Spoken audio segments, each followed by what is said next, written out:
Mayong hapon, Negros. Ini ang Digicast Negros 10. Ang napulo ka mga nagapanguna nga balita sa isa sang Negros ang amon igadulong sa inyo. Updin ninyo kami via Facebook, YouTube kay sa Kika Channel 11. Kag mabatian naman kami sa radio station nga FM Bacolod 91.1. Kag yari na ang top 10 nga mga balita sa Negros subong adlaw. Musuleyo nga ginhimo nga dormitoryo liwat ginbalikan sang City Legal Office, mga hinuptanan ginpanghimos. Apat ka mga balay gintupok sang kalayo sa Silay City. May mga ginreport nga nagkalamatay nga baboy sa Castellana bangod sang ASF kag kolera. Tatlo ka mga traffic enforcers na napahalin bangod sang pagpangilkil suno sa pamuno sang bitaw. Kag sa good vibes, nagkalain-lain nga mga pwede lagawan kag katuan sa Canlaon City. Hinatanan sa Digicast Negros 10. Sa number 10,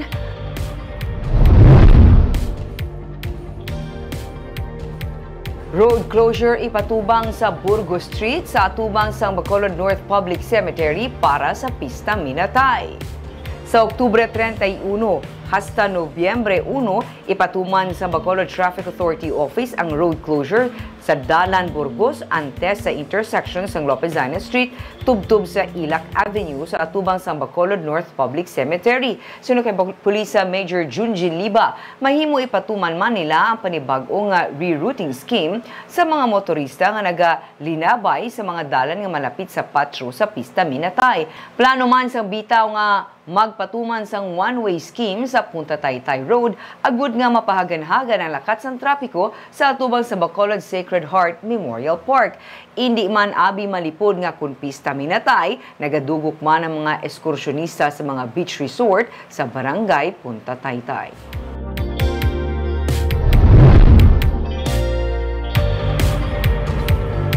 Sa number 9, Bacolod City Mayor Albi Benitez magabantay sa mga barangay nga hindi maka-liquidate sang financial assistance para sa Mascara Festival halin sa syudad. Pagkatapos ang barangay kay SK elections, plano nga balikan ni Mayor Albi Benitez sa mga barangay nga wala pa naka-liquidate sa mga financial assistance nga nahatag sang syudad, ilabi ng pondo nga gintugyan sa ila para sa Mascara Festival. Suno sa alkalde, hindi na dapat nga i-remind pa ang mga barangay sa ilang obligasyon, pati na diri ang 20 ka mga barangay nga nagbaton sang pondo para sa arena kag street dancing competition kag sa Electric Mascara Festival.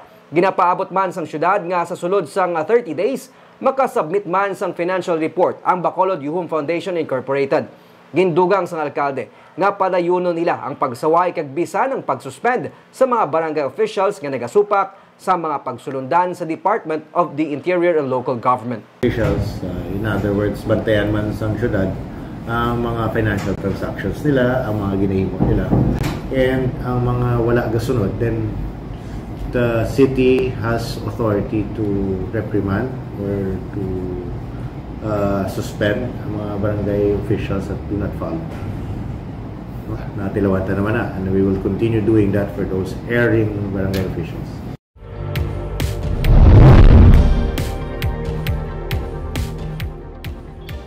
Sa number 8, sa Biyernes na ang send-off ceremony para sa mga security forces nga magaserbe sa barangay and SK elections sa probinsya. Pero suno kay Election Supervisor Ian Lee Ananoria, duha ka semana antes, nagsugod na ang militar kag PNP sa pag-deploy sa ilang nga tropa sa mga lugar nga may mga security concerns. Ang mga barangay nga yara naman sa red category, suno kay Ananoria, ang gintutukan na sadto pa, humalin sa nadeklarar ang estado sini. Wala na sang may nagdugang pa nga tropa, gikan sa rehiyon, suno kay Ananoria, bangod nagakaigo naman ang kadamuon sa tropa nga yara mismo sa probinsya sa pagpasiguro sa kalinong sa sini nga pinili ay. Ang mga barangay sa nabukid nga bahin naman ang ginapasiguro nga ang mga manunudlo nga magaserbe bilang electoral board ang may mga seguridad.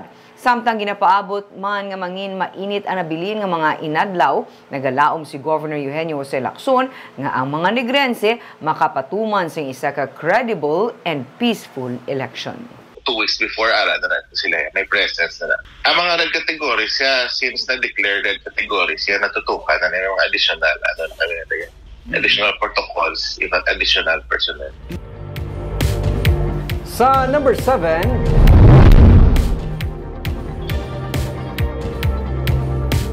lalaki ang tiro sa San Carlos City kahapon ng isa ka drug personality suno sa PNP.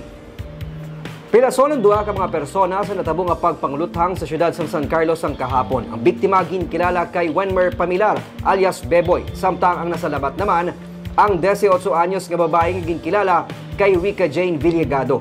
Suno kay Police Lieutenant Colonel Jesus Mesaon Jr., ang hepe sang San Carlos City PNP, may ara sing isa ka persona nga nakamotor kag nagpundo kung sa diin si Pamilar nagatindog kag hinali na lang aging tiro.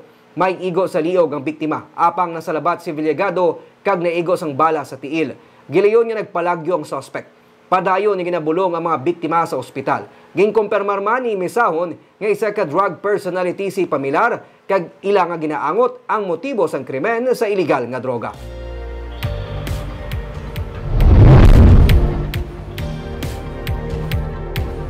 Sa number 6, gun ban violator sa Negros Occidental naglapot na sa 30, pinakamadamo sa bilog nga rehiyon. Sa 110 ka mga gun ban violators nga nagkaladakpan sa Western Visayas, 104 diri ang sibilyan.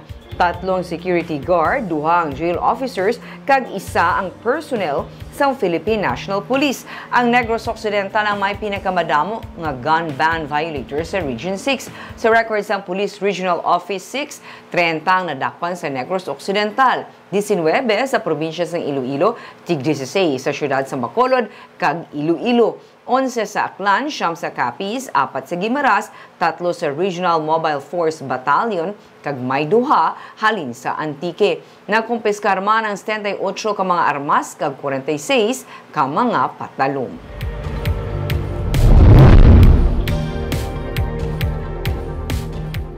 Sa number 5, may 3 na ka mga traffic enforcers, lunsay mga job order workers ang napahali ni Police Major Junji Liba, pamuno sa Bacolod Traffic Authority Office, bangod sang aligasyon sang pagpangilkil umpisa nga nagsugod ini sa posisyon.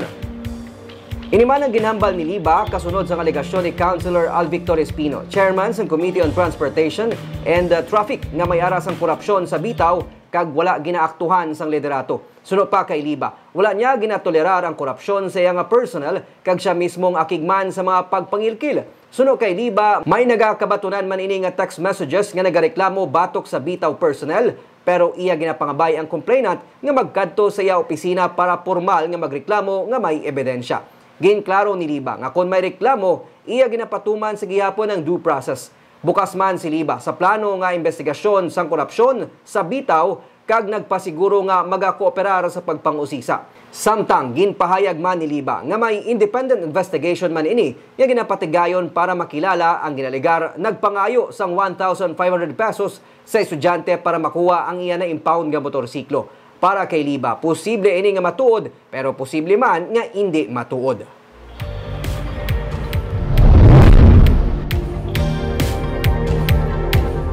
Sa number 4, sa Lunes na ang piniliay, Commission on Elections nagapahanumdum sa mga botante nga dapat manginhanda. COMELEC may araman sang paandam sa publiko batok sa vote selling kag vote buying. Sunog kay Provincial Election Supervisor Ian Lee Ananoria, mas maayo nga subong pa lang hibaluon ang presinto nga pagabotohan. May precinct finder mismo sa website sang COMELEC kung sa diin sarang mahibaluan sa isa ka botante pagi sa pag-check online kung diin ang iyang nga presinto. Dugang pa ni Ananoria, mas maayo nga magpadulong sa presinto sang temprano kag magbiya man sang temprano. Pero ang COMELEC nagapaandam sa vote selling kag vote buying. May mga kontrabigay desks nga ipahamtang ang COMELEC suno kay Ananoria. Kung madakpan kag mapamatud-an sara nga mapasakaan sang reklamo ang mga natungdan. Hindi ka mo magbaligya sa inyong boto because vote selling is also an election offense. While we are ramping up our efforts to minimize pagdakpon dinapon ang tanan pagkakailan ng kaso ang madakpan sang vote buying. In fact, we will be establishing kontrabigay complaints desk all over the province para to address that issue. So please do not sell your votes, sa mga boat buyers na warning na sa inyo not to do it.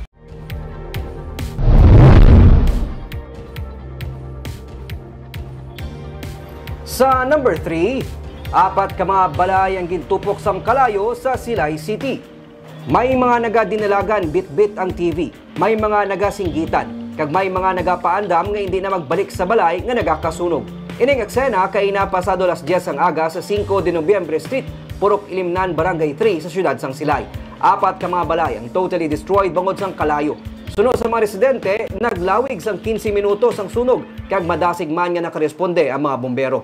May mga nagasiling nga napabayaan nga katol ang ginalinan sang kalayo pero ining ginausisa pa sang Bureau of Fire Protection. Ang 4 ka mga pamilya nga nawadan sang puluyan ang temporaryo anay nga magatiner sa barangay hall. May ginpreparar naman ang barangay nga mga food packs para sa mga napektuhan sang sunog. Wala sang nasamaran sa amo nga sunog. Sa number 2,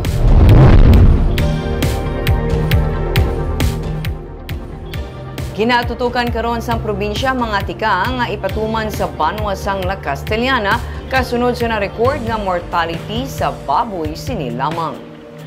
Sunod kay Negros Occidental Governor Eugenio Jose Lacson, malawig naman kung tani ang tion nga wala sa na-record mortality sa baboy sa bilog nga probinsya. Kasunod sa mortality nga na-report una sang bulan sang Setyembre sa banwa, sunod kay Lacson, ginalantaw man nga mag-aapekto ini sa recovery sang mga kaiping nga lugar kasubong sang La Carlota. Ang pagkapatay sang baboy tugas sang hog cholera kag ASF suno kay Lacson. Pero ang mga lugar nga nagapabilin nga wala sang man-report nga mortality padayon sa pre-sentineling para mahandaan ang sentineling nga mahimo sa Enero na. Luyag sang probinsya nga mapadasig man ang recovery pero ang pamaagi dapat sundon nga wala sang shortcut suno sa gobernador. Amo na gani, very important ang cooperation. I know many are impatient, no, kasi because damo naman ka lugar na wala ng report of ASF. So you become impatient, you want to go back. But if we make the same mistake, among gyapon back to zero pa. So, but of course, I'm also pushing the provincial bet, no, let's be aware of the sentiments of the swine raisers that they would like to get back to their business. So kung mapadasig naton, basta huwag lang shortcut. Kag sa numero 1 sa mga balita sa Negros subong adlaw.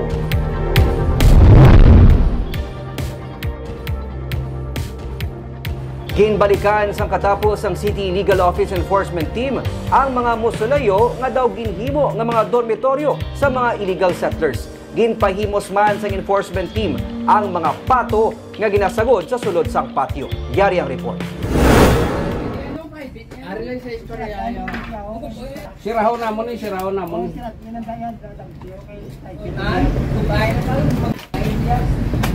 Hindi ka magambala mo na to. Ate Beng.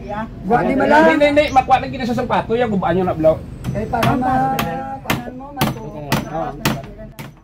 Wala mapaiway ang mainit nga pagsinabtanay sa tungasang katapos ang City Legal Office Enforcement Team kag sa mga persona nga naga-ilistar sa sulod sa Bacolod North Public Cemetery kaina sang aga. Dalang mga martilyo, bara kag bolt cutter. Ginbalikan sa enforcement team ang patio agud mapasiguro nga nahimos na ang mga gindemolish nga mga hayub-hayub kagiban pa nga mga illegal structures sa mga mausoleo nga daw ginhimo na nga dormitoryo sang pila ka mga individual. Suno sa team leader sa enforcement team nga si Ray Dimisana, ang iban nga mausoleo ginhimo nga kurungan sang pato.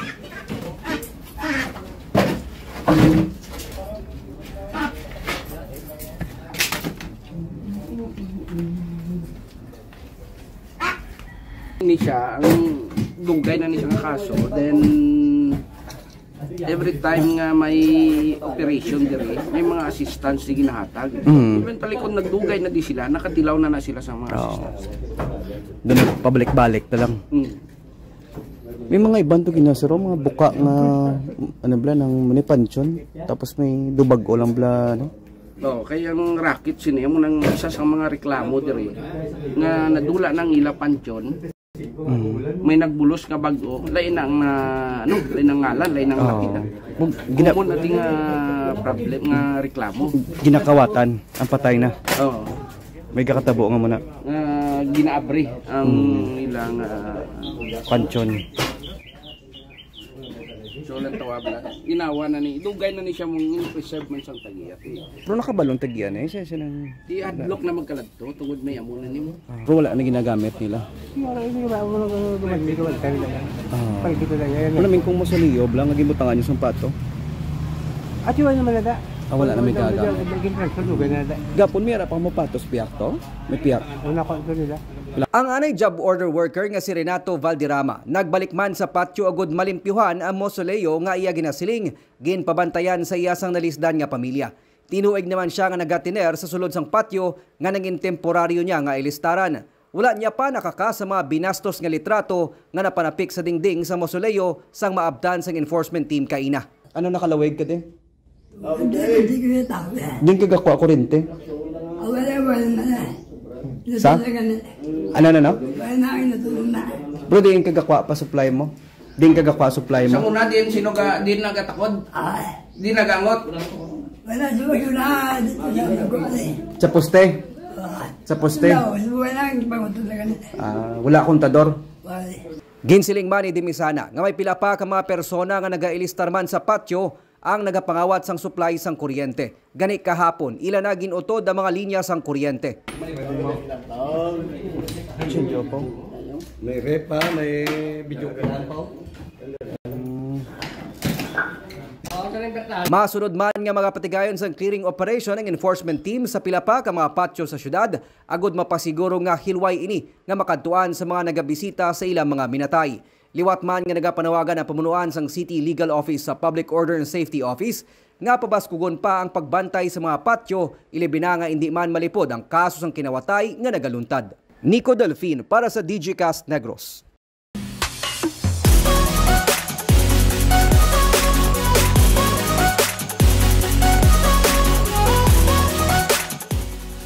Sa Good Vibes, kung makakadto ka sa Canlaon City, yari ang pila sa mga pwede mo lagawan sa report ni Romeo Subaldo. Kadamo usang pwede mahimo nga activities kung ara ka sa Canlaon City. Una na siyempre, ang magpangita sa matahom nga view sa bulkan Canlaon. Kag, sa tiilan mismo sa bulkan, may natural slides gahimo sa bato. Nahurma ang mga slides nga ginaagyan sa tubig sa sulod sa pila na katuig. Sa sitio Mananawin sa Barangay Masulog ini makitaan. Makita man ini sa Google Maps. May mga bes nga dako ang tubig. Mas maayo ini kay mas mahapos ang pag-slide. May mga tion man ilabi na kung summer nga wala sa tubig sa slides ganit hindi ka man maka-enjoy sa pag-slide.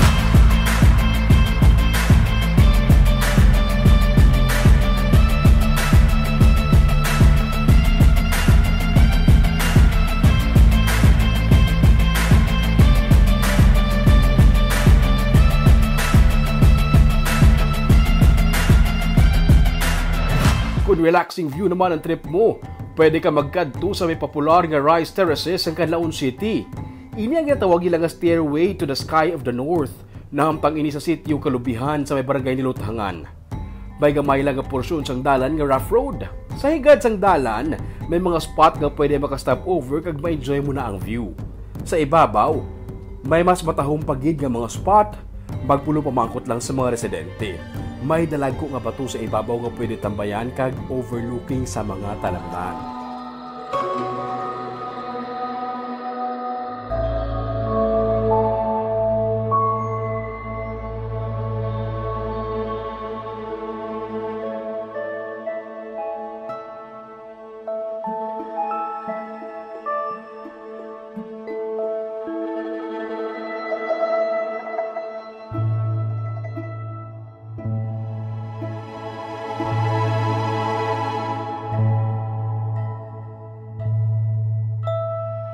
May plano na gani kuno nga magbutang diri sa viewing deck para makaganyat pagid sa dugang ang mga turista.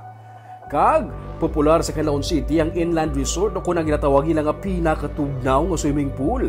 Sa katugnaw sa tubig, diri pa ginapakud ang mga ilimnon.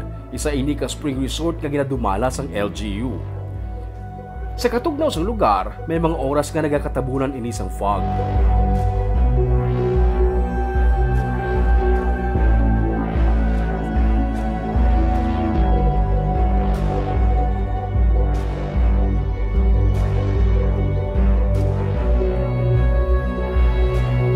labot sini, may mga waterfalls pagid nga pwede man paliguan sa Canlaon City.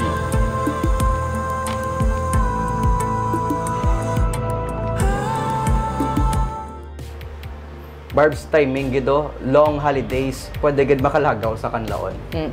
Pero syempre, Nick, biskan long holidays, hindi gid magkalipatan sa tanan yung magboto sa October 30. That's so a dapat Monday. magboto gid.